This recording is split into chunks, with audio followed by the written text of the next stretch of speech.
Good morning students. पिछली video में हमने चैप्टर 4 कंप्लीट कर लिया था। आज मैं न्यू चैप्टर 5 है यूक्लिड की ज्यामिति का परिचय, यानी कि इंट्रोडक्शन टू यूक्लिड्स ज्योमेट्री। तो हम यूक्लिड, सबसे पहले यूक्लिड थे कौन? यूक्लिड को ज्यामिति का पितामह कहा जाता है, यानी कि जिन्होंने ज्यामिति की खोज की थी, ज्योमेट्री की, उन्हें यूक्लिड कहा जाता है। यूक्लिड ने करी थी ये सब चीज़। तो अब मैं आज यूक्लिड के बारे में आपको कुछ डिटेल बताता हूँ, ठीक है। तो यूक्लिड की ज्यामिति का परिचय, सबसे पहले हम पढ़ते हैं यूक्लिड के अभिग्रहित। यूक्लिड ने कुछ अभिग्रहित यानी कुछ आपके फंडामेंटल चीज़ें बताई थी। सबसे पहले उसने क्या बताया था यूक्लिड्स ने? यूक्लिड के अभिग्रहित नंबर 1 है कि वे वस्तुएं जो एक ही वस्तु के बराबर हैं, एक दूसरे के बराबर होती हैं। उसने क्या कहा कि एक ही वस्तु के बराबर हैं वे वस्तुएं, तो एक दूसरे के बराबर होती है। ये इसकी पहली अभिग्रहित थी यूक्लिड की। सेकंड कहा उसने, यदि बराबरों को बराबरों में जोड़ा जाए, जो बराबर में वैल्यू है उनको बराबर वाली वैल्यू में जोड़ा जाए, तो वो भी क्या हो जाती है? पूर्ण भी बराबर होते हैं। यानी उनके पूर्ण भी क्या हो जाते हैं? वे भी इक्वल हो जाते हैं। थर्ड अभिग्रहित थी, यदि बराबरों को बराबरों में से घटाया जाए तो शेषफल भी क्या होते हैं बच्चों? बराबर होते हैं। यानी कि कंडीशन क्या अप्लाई होती है वो मैं आपको करा देता हूँ। फर्स्ट अभिग्रहित जो कहता है कि वे वस्तुएं जो एक ही वस्तु के बराबर है, यही सपोज करो x जो है x के ही बराबर है, तो वे एक दूसरे क्या होती हैं बच्चों? बराबर होती है। First condition. सेकंड कंडीशन क्या कह रहा है वो? यदि बराबरों को बराबर में जोड़ा जाए, सपोज कीजिए x है, x बराबर 2x है, ठीक है। बराबरों को बराबर वाले में जोड़ा जाए तो पूर्ण जो आएगा वो भी क्या होगा? बराबर ही होगा। यानी x को 2x में जोड़ दें, 2x में x को जोड़ दें तो वो भी क्या हो जाएगा? x के बराबर ही हो जाता है। तो क्या हो गया? नंबर 2 पॉइंट हो जाता है। थर्ड पॉइंट कह रहा है यदि बराबरों को बराबर में से घटा जाए तो शेषफल जो आएगा वो भी क्या होगा? बराबर होगा, बिल्कुल same as it is. Fourth है, वे वस्तुएं जो परस्पर संपाती हो एक दूसरे के बराबर होती हैं। कंडीशन समझ में आई? फोर्थ के बाद फिफ्थ है, पूर्ण अपने भाग से बड़ा होता है। पूर्ण यानी कि कोई भी स्क्वायर है, 4 का स्क्वायर होता है 16। पूर्ण अपने भाग से, अगर मैं 4 के स्क्वायर को इस 4 से डिवाइड कर दूं तो 4 का स्क्वायर 16 और 16 को 4 से डिवाइड कर दूं कितना आएगा? 4 आएगा। तो कह रहा पूर्ण जो होता है वो अपने भाग से बड़ा होता है। भाग तो आया 4 और ये इससे बड़ा ही तो आ रहा है, इसका मतलब ये फिफ्थ वाली कंडीशन हो जाती है। ये आपकी फिफ्थ अभिग्रहित बन जाती है। तो ये यूक्लिड ने 5 अभिग्रहित बताई थी, ठीक है। और भी अभिग्रहित है इसमें, और देखते हैं नेक्स्ट अभिग्रहित क्या कही इसने। बुक्स में आपकी बच्चों सब दी हुई है, बुक्स में नहीं होगी तो मैं आपको इसकी पिक भी सेंड कर दूंगा, ठीक है। नेक्स्ट अभिग्रहित है, एक ही वस्तु के दुगने परस्पर बराबर होते हैं। सपोज कीजिए 6 इसकी अभिग्रहित थी कि एक ही वस्तु का दुगना, वस्तु सपोज करो एक x है और इसका कर दो दुगना, x का दुगना 2x, ये क्या होंगे? आपस में परस्पर बराबर होंगे। कैसे? अगर मैं इसको अपोन में ले जाता हूं, दैट इज x बराबर 2x हो जाता है। अब इसके बाद नेक्स्ट अभिग्रहित है, एक ही वस्तु के आधे परस्पर बराबर होते हैं। एक ही वस्तु के आधे परस्पर क्या होते हैं? बराबर होते हैं। ये आपकी यूक्लिड की 7th अभिग्रहित थी। यूक्लिड ने 7 अभिग्रहित बताई थी, ठीक है बच्चों। अब इसके बाद आती है इसकी यूक्लिड की अभिग्रहित, तो मैंने 7 करा दी, इसको 7 की मैं आपको पिक सेंड कर दूंगा। इसके बाद आता है इसकी यूक्लिड की अभिधारणाएं। क्या पढ़ेंगे हम यहाँ बच्चों? इसकी यूक्लिड की अभिधारणाएं। चलिए, यूक्लिड की अभिधारणाएं, यूक्लिड की अभिधारणाएं, ठीक है।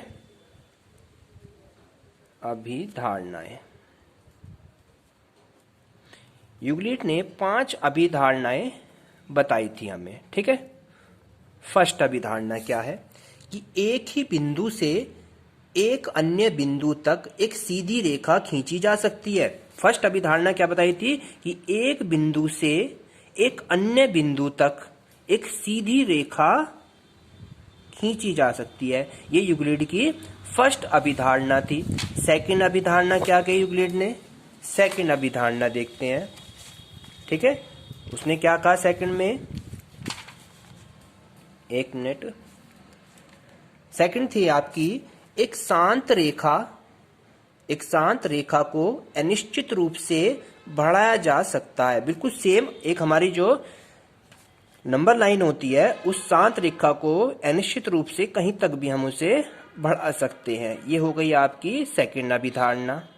थर्ड अभिधारणा क्या कहता है कि किसी बिंदु को केंद्र मानकर किसी त्रिज्या से एक वृत्त खींचा जा सकता है। किसी बिंदु को केंद्र मान लीजिए और केंद्र से ये त्रिज्या हो गई, तो इस त्रिज्या के अकॉर्डिंग हम एक वृत्त को खींच सकते हैं। ये इसकी थर्ड अभिधारणा थी। एंड फोर्थ अभिधारणा आती है कि सभी समकोण एक दूसरे के बराबर होते हैं। यानी हमने एक समकोण त्रिभुज ये बनाया, एक समकोण त्रिभुज ये बनाया, एक समकोण त्रिभुज ये बनाया, तो ये सभी समकोण त्रिभुज क्या होंगे बच्चों, एक दूसरे के बराबर होते हैं। ये इसकी फोर्थ अभिधारणा थी। अब लास्ट आती है फिफ्थ अभिधारणा। फिफ्थ में क्या कह रहा है, समांतर अभिधारणा भी कहते हैं इसे। एक सीधी रेखा दो सीधी रेखाओं पर गिरकर, एक सीधी रेखा, ठीक है, ये जो रेखा है ये दो सीधी रेखाओं पर गिरकर, सपोज को दो सीधी रेखा ये रही और एक सीधी रेखा इन पर इस तरह से गिर जाती है। गिरने पर अपने एक ही और दो अंतःकोण इस प्रकार बनाए कि इन दोनों कोणों का योग मिलकर दो समकोणों से कम हो।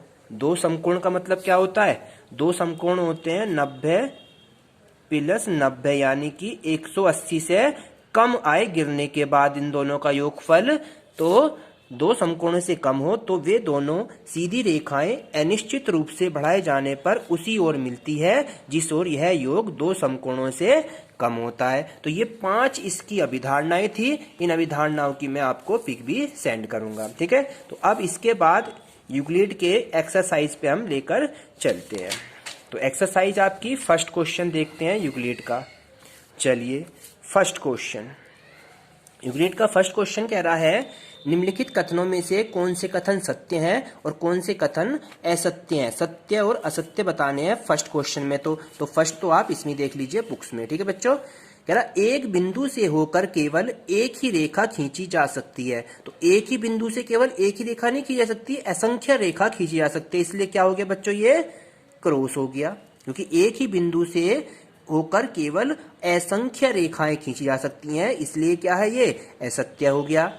दो भिन्न बिंदुओं से होकर जाने वाली असंख्य रेखाएं होती हैं, ये भी गलत है, क्योंकि केवल दो बिंदुओं से एक ही रेखा खींची जा सकती है। देखो सेकंड पॉइंट कह रहा था कि दो बिंदु ले लो, एक ये रहा एक ये लो, तो इन दोनों बिंदुओं से केवल एक ही तो रेखा खींच सकते हैं, तो इसलिए केवल एक ही रेखा खींची जा सकती है, असंख्य रेखा नहीं खींची जा सकती, इसलिए क्या है ये गलत है, असत्य है।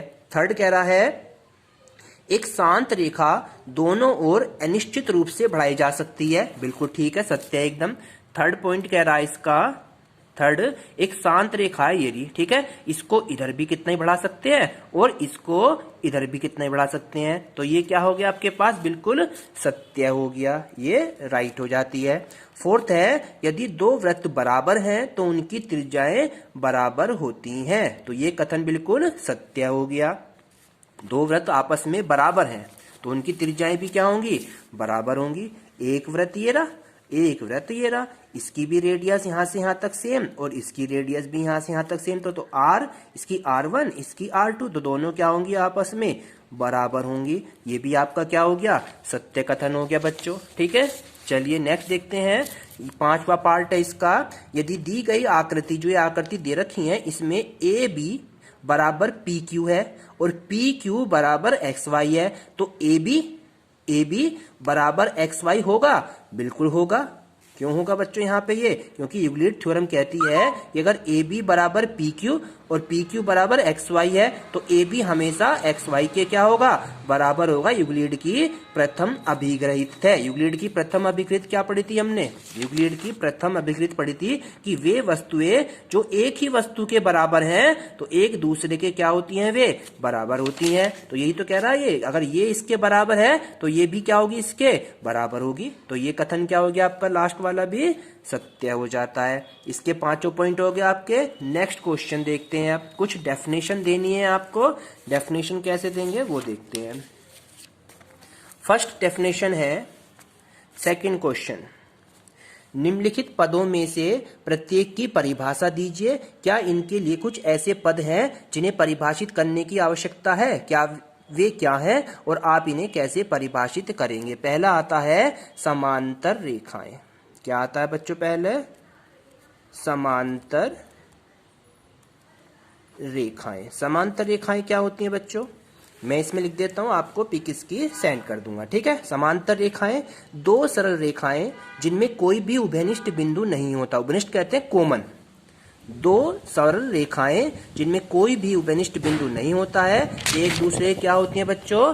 समांतर कहलाती हैं। सपोज कीजिए एक रेखा ये रही, एक रेखा ये रही। ये दोनों रेखाएं, इन्हें कहीं तक भी आप खींच लीजिए और कहीं भी एक दूसरे को ये प्रतिच्छेद यानी काटती नहीं है। आप इसे कहीं भी मिला लीजिए, यहां तक इसको कहीं तक भी लाइन खींच लीजिए ड्रॉ, तो ये लाइन इस लाइन को कहीं भी स्पर्श नहीं करेगी, छुएगी नहीं यानी काटेगी नहीं। तो ऐसी रेखाएं समांतर रेखाएं कहलाती हैं। भले ही वो आपकी एक छोटी हो एक बड़ी हो, उससे कोई इस पर फर्क नहीं पड़ता है, ठीक है बच्चों। तो दो सरल रेखाएं जिन पर कोई भी एक उभयनिष्ठ बिंदु यानी जो सेम ना हो इन दोनों पे या एक दूसरे को प्रतिच्छेद ना करें, तो ऐसी रेखाएं एक दूसरे के समांतर होती हैं, ठीक है। कंडीशन समझ में आई। सेकंड आता है लंब रेखाएं। क्या है सेकंड? लंब रेखाएं। लंब रेखाएं क्या होती हैं? यदि दो समांतर रेखाओं में से कोई एक 90 डिग्री के कोण पर घूमती है, तब दोनों रेखाएं एक दूसरे के लंबवत होती हैं। यानी कि दो समांतर रेखाएं यदि और इन्हें क्या करना है, कोई एक 90 डिग्री के कोण पर घूमती है। 90 डिग्री का कोण क्या होता है बच्चों? इस तरीके से ये 90 डिग्री का एंगल होता है। तो ऐसी रेखाएं क्या होती हैं? एक दूसरे के लंबवत होती है। यानी कि ये ए बी रेखा हो गई, ये बीसी रेखा हो गई, तो बीसी रेखा ए बी के क्या है? लंबवत हो गई, ठीक है बच्चों। नेक्स्ट आ जाता है रेखा खंड। रेखा के खंड यानी टुकड़े करना। दो अंत बिंदुओं के साथ किसी रेखा को रेखाखंड कहते हैं। बिंदु तथा रेखा कुछ ऐसे पद है जिन्हें परिभाषित करने की आवश्यकता है। अतः ये भी क्या हो गया हमारे पास? एक लाइन जो खींचते हैं ये एक रेखाखंड होता है, जिसका नाम डाल दिया ए बी हो जाता है। नेक्स्ट आ जाता है हमारे पास वृत्त की त्रिज्या। किसी वृत्त के केंद्र से वृत्त की परिधि के किसी बिंदु तक खींचे रेखाखंड को वृत्त की त्रिज्या कहते हैं। ये भी डेफिनेशन हो जाती है आपकी। लास्ट आता है आपका वर्ग।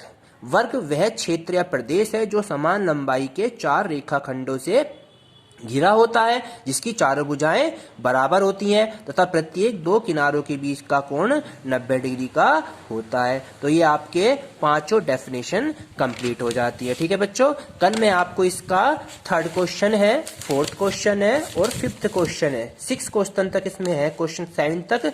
कल मैं इसको आपके नेक्स्ट क्वेश्चन कंप्लीट करा दूंगा और इसकी पिक मैं अभी आपको सेंड करता हूँ। इसे अपनी नोटबुक में कंप्लीट करेंगे। Thank you.